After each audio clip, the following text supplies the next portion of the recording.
Canada. Is there something like that?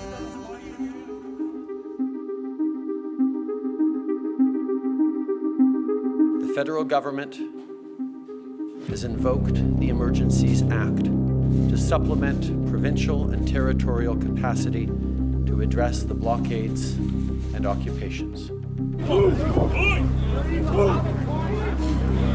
This is getting brutal. The Emergencies Act will be used to strengthen and support law enforcement agencies at all levels across the country.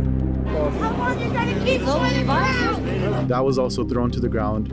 The religious flag was thrown to the ground. They dropped the Nishan sign. They dropped the Kanda on the ground. I sustained injuries. There was cuts and bruises and lacerations on my face and my back. I had an MRI which revealed disc damage. With the Public Order Emergency Commission wrapping up this week, I thought it was the perfect time for me to present to you this story. For those of you that are unfamiliar with the Emergency Commission, this is an inquiry into the circumstances that led to the declaration of the Emergency Act that dismantled the truckers' convoy in Ottawa. Jaskinwal Singh attended the truckers' convoy with his friends to stand in solidarity with his fellow Canadians who were protesting COVID mandates at the time. Unfortunately, just like many other Canadians, Jaskinwal was on the receiving end of heavy police force on the final days of the convoy, which ultimately led to his arrest. Now, I'm going to show you the footage from the incident. There's a lot going on, but if you look closely, you can see Jaskinwal, who is the man with the orange turban and orange flag, be pulled behind the police line. Check out the footage. Don't resist, guys. Don't resist. Come on, don't resist. Back up, back up. Oh, look at this guy. Look at this guy. Yeah.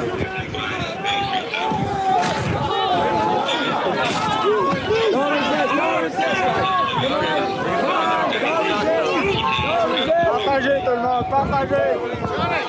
Don't resist. Don't resist. Don't resist. Come on, guys. Come on. No resisting, guys.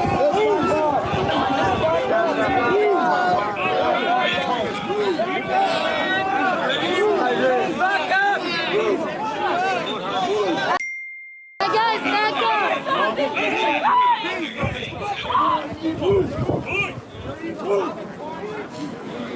How long is that keep going?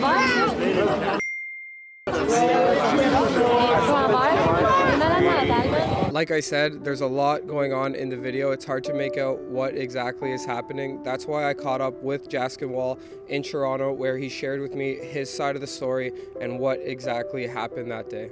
My name is Jaskinwal Singh. I'm 32 years old and I'm from Toronto. A little bit about me. I have a legal background. I went to the University of Ottawa for law school. Before that, I went to York University for criminology. I have a passion for upholding human rights and for speaking the truth and also finding out the truth in life, in all areas of life.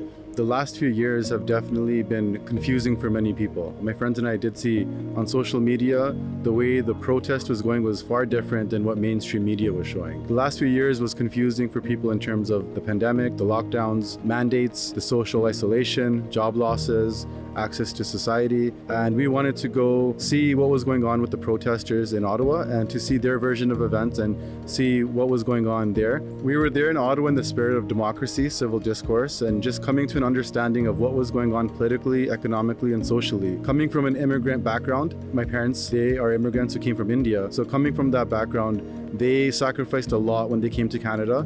They worked hard. A lot of Sikhs were Canadian soldiers who sacrificed for this country. So through blue-collar jobs, through the world wars, there was a lot of sacrifices that Sikhs made. And in honor of that, we wanted to do our best to understand what was going on in this country, because it's important for us to honor those sacrifices, not just from the Sikh background, but from all backgrounds in Canada who have defended our rights and freedoms and who have made Canada the place it is today. So because of that, we also found it important to be there. The protest was vilified and the protesters were maligned by politicians who called them extremist, racist, misogynistic. And my friends and I drew parallels to other countries where the governments and media would do the same thing. For example, for Sikhs back home who fight for their human rights in relation to things such as the farmers' protest, they were called Khalistani extremists. So we saw a parallel where whenever a protest was happening, whenever there were citizens that wanted to voice their concerns, the first thing the media and the government would do is to malign them and stigmatize them, so the public would dismiss the validity of their concerns. We saw it important, really important, for us to find out the truth and for us to see what was going on and to hear the concerns of protesters and to voice our own concerns. In Sikhi, it is crucial for Sanghat to come together. Sanghat is the gathering of people, the gathering of spiritually aligned people to focus on spiritual values, principles of life, and to come together as one. This was hard to do during the lockdowns, during the pandemic, as people were socially isolated. It's important that we remain vigilant as Sikhs of our social, legal, and political structures, because inevitably they have an impact upon us. They have an impact upon the ways we perceive the reality that we're in, the ways in which we interact with others, and the ways in which we can access our social institutions and even religious institutions that were also impacted during the lockdowns. Contrary to what the media was showing, when we arrived in Ottawa, there was nothing but love, peace, compassion, and unity. People were there to voice their concerns, and for the first time, they had people who were listening to their stories, albeit that they were fellow Canadians and not the politicians who were sworn to protect us and to listen to Canadian concerns. The atmosphere there meant that there was a place of unity and understanding where people felt heard and people felt as if there was a place that they could heal, a place where they weren't judged for what they believed, and a place where people voiced what made them passionate to come to Ottawa from all over the country. Whether this was because politicians were being hypocritical of the policies they set out and were going against safety guidelines that they told the citizens to follow, or whether people had individual concerns over how the jabs might have impacted people they knew. On the day of my arrest, which was February 19, 2022, a few hours before my arrest, my friends and I were being peaceful with the police. We were talking to them, engaging with them in democratic dialogue. There was a Toronto police officer who fist bumped me. There were my friends who were giving snacks to police officers, a few friends of mine who were hugging the police officer, one police officer in particular, and being there in the spirit of Sikhi, of spirituality, of love, of oneness, coming to an understanding. That's what protest is about. That's what peaceful protest is about. And that's what we were engaging in. As cops would move forward, everyone would be backing up. This became routine. Every 20 minutes or so, the cops would march forward, and there's various police forces that were together. They would march forward, we would march backwards. A certain group of officers who were unnamed, no badge number, wearing olive green, they were more aggressive. And as we were backing up, one of them lunged forward out of nowhere. Even though I was backing up, my Nishan, which is a religious Sikh flag, it was slung over my shoulder, pointing backwards, not towards them. As I was backing up, even turning away from them to leave, one of them lunged forward and grabbed the flag from my hands. As I was holding it, I was yanked forward, so I was pushed, or pulled rather, yanked. And I was holding onto the flag, and as soon as I got yanked forward into the police ranks, I was attacked from multiple angles by multiple police officers. I was thrown to the ground. I fell face first, hitting my head. Police officers ganged up on me, kneed me in my back, kneed me in my ribs, punched me in my face. My turban was ripped off, but also a kanga, which is a wooden comb that's in my turban, that was also thrown to the ground. The religious flag was thrown to the ground.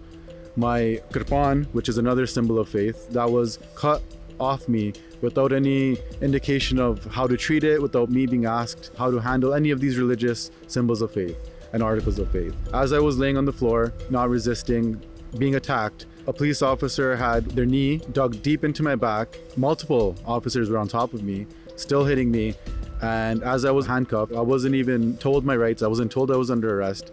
I was on the ground for 4 minutes. There was a lady that even yelled out, as you can see from a protester video, "How long are you going to keep him on the floor?" How long is that a keep going? I couldn't breathe. After a certain while, it's -40 with wind chill. I have asthma. The cops are still putting immense pressure on my back. I screamed out that I can't breathe. And the response was, "Well, if you can talk, you can breathe, buddy." And yeah, sure, bud. I was disgraced. I was humiliated. I was robbed of my Canadian Charter of Rights and Freedoms. I sustained injuries. There was cuts and bruises and lacerations on my face and my back. I had an MRI which revealed disc damage. I'm still not able to go back to my normal physical activities. I had knee injuries that were sustained afterwards too. After being taken to a police cruiser and put into a police van where there was multiple protesters fit into a van, We were not taken to an actual police station, but a temporary type of station that they must have made for the protesters. We were just taken there. We were not told where. Once we were released, it was cold, it was freezing. I saw Jo Walsh. She was arrested and released. I went over to her. I asked her if she needed a ride. I told her, I'll make sure she gets home safe. We were just released out in the cold. There's videos that my friends made where after I was taken away, they were asking for the Nishan back. It was thrown to the floor and left on the floor. They dropped the Nishan sign. They dropped the Kunda on the ground. They fully well know it's on the ground. That's our religious flag, and they will not give it back to us. My friends were not given it. In fact, it was not even picked up and put upright. It was left laying on the floor where people could walk all over it, trample all over it. Despite the fact there were dozens and dozens of cops, free, idly walking by, my friends were told they weren't free and they weren't able to currently give the flag back. Everybody's tied up. We can't get your flag. This is a busy spot. Look where you are right now. If I didn't have a working phone, I wouldn't have been able to ping my friends and send them the pin of where I was. So I was charged with public mischief, resisting arrest, and disobeying a lawful order. I'm currently still awaiting full disclosure. There was a CCTV camera at the intersection of Bank Street and Wellington Street. That's where the unlawful arrest took place. I still am awaiting that disclosure and footage. I haven't received that from the city. They are withholding that still. My lawyer has advised me that they're putting forth a deal where if I plead guilty, I can receive a discharge. That will work in my favor in terms of I'm actually, as I mentioned earlier, a graduate of the Law School of Ottawa. My license from the Law Society of Ontario, even though my requirements are fulfilled, that license is pending until this investigation and this case is cleared up. So because of the protest, because of the unlawful arrest, because of the Emergencies Act and the way it was unlawfully used, the way in which the police officers took advantage and unlawfully, arbitrarily arrested and beat me, I'm now suffering from a career perspective because I can't practice law. My license is not being given out yet. The Law Society is withholding that until this is all cleared up. And I can take that plea for a guilty plea, but it goes against my conscience to plead guilty, to have a discharge, even though it will clear me on my record and the Law Society will admit me for being a lawyer. If I take that discharge, it goes against my conscience to plead guilty and to speak a lie of such a degree into the universe where I know in my heart I was just practicing my legal rights. The cops unlawfully arrested and beat me, and there's nothing for me to be guilty about. To the political leaders, to the police involved, you guys have taken and sworn a public oath, a duty to Canadian citizens to listen to our concerns, to fight for Canadian rights, to uphold the Canadian Charter of Rights and Freedoms. At every turn, you failed to listen to protesters. You failed to listen to Canadians. You failed to take into consideration what people want, what people are voicing.